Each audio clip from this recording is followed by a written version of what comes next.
Bonjour à tous et à tous, on va se projeter un peu dans le futur aujourd'hui avec un scénario, disons, explosif. On va décortiquer ensemble un choc pétrolier, fictif, mais très plausible, et voir comment il pourrait, bien tout simplement, déclencher une crise économique mondiale. C'est parti. Pour commencer, imaginez une seconde. Imaginez que le cœur qui alimente toute notre économie, notre industrie, nos transports, imaginez que ce cœur soit menacé de s'arrêter. C'est un peu vertigineux, non? C'est exactement ce scénario qu'on va explorer. Tout bascule à cette date, le 28 février 2026. Des frappes militaires coordonnées visent l'Iran. La riposte est immédiate et elle ne vise pas une armée, mais l'économie mondiale. Une menace de fermeture d'un point de passage maritime qui est vitale. À cet instant, croyez-moi, tout l'équilibre mondial est sur la sellette. Et ce point de passage, le voici, le détroit d'Ormuz. Ce n'est pas juste un peu d'eau entre deux terres, non, c'est l'artère principale, le goulot d'étranglement par lequel une part absolument gigantesque de l'énergie mondiale est obligée de passer.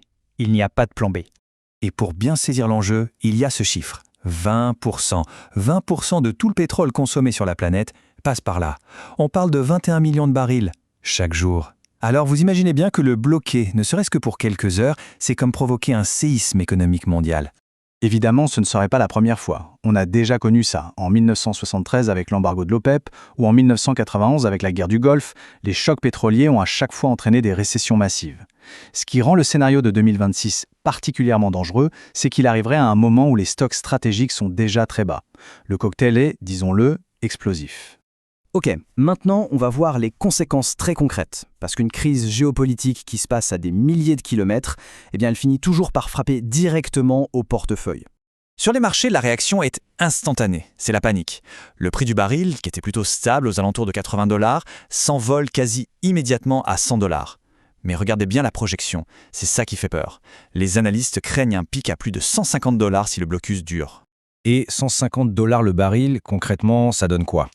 Pour nous, en Europe, ça veut dire que le litre d'essence pourrait très vite dépasser les 3,50 €. Pensez à l'impact sur chaque trajet, pour aller au travail, pour faire ses courses. C'est une augmentation qui se ressent immédiatement et durement. Mais attention, l'erreur serait de ne penser qu'à la pompe à essence. Parce que le pétrole, en fait, il est absolument partout. Le plastique qui emballe nos aliments? Pétrole. Les composants du tableau de bord de la voiture? Pétrole. Même les engrais qui permettent de faire pousser nos légumes sont des dérivés du pétrole. Donc quand le prix du baril explose, ce n'est pas juste le plein qui coûte plus cher, c'est le coût de production de milliers d'objets de notre quotidien qui s'envole. Maintenant qu'on a vu l'impact individuel, changeons d'échelle. Comment le système économique et financier dans son ensemble encaisse-t-il une secousse pareille? Forcément, cette flambée des prix de l'énergie jette de l'huile sur le feu de l'inflation. Les projections sont assez claires. On parle d'une hausse additionnelle de 3 à 5% dans les économies développées. On le voit bien ici, l'énergie est le moteur principal, mais elle tire tout le reste avec elle, de l'alimentation aux biens de consommation en passant par le transport. Et ça nous amène au dilemme terrible des banques centrales, notamment de la BCE en Europe. Que faire? Pour combattre cette nouvelle inflation, il faudrait garder des taux d'intérêt élevés. Mais le problème, c'est que ça freine l'économie, l'investissement, et ça pourrait nous plonger dans une récession encore plus grave. C'est un choix cornélien, un véritable exercice d'équilibriste. Bien sûr, une crise comme celle-ci ne frappe pas tout le monde de la même façon, loin de là. L'impact est radicalement différent selon qu'un pays est producteur ou simple importateur de pétrole. Et c'est particulièrement visible sur le continent africain. Prenons juste 2 exemples pour comprendre. Pour un pays importateur net comme la Côte d'Ivoire, c'est la double peine. Les coûts du transport et de la nourriture explosent, ce qui met une pression sociale énorme. Et en plus, l'État doit subventionner le carburant, ce qui creuse son budget. De l'autre côté, un producteur comme le Nigeria voit ses revenus bondir, mais c'est souvent un cadeau empoisonné. La crise crée une telle instabilité économique que ce gain est vite effacé. Bon, maintenant, essayons de regarder un peu plus loin que l'impact immédiat. Une crise d'une telle magnitude, ça ne fait pas que ce que l'économie. Ça redessine les équilibres du monde pour des années, sur l'énergie comme sur la géopolitique. Et la première grande question, c'est celle-ci. Est-ce que cette crise va nous forcer à accélérer la transition vers les énergies vertes ou est-ce qu'au contraire, elle va la freiner? La réponse n'est pas si simple.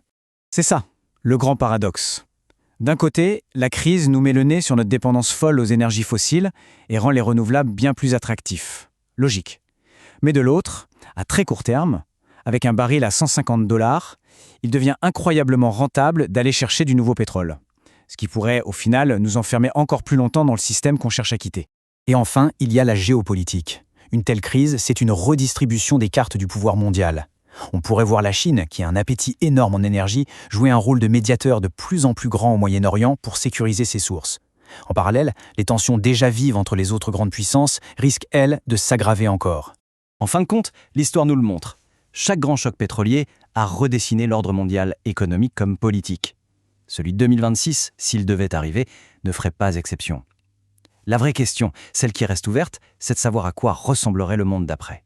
Quelles nouvelles lignes de force, quelles alliances, et surtout quelle économie émergerait des décombres.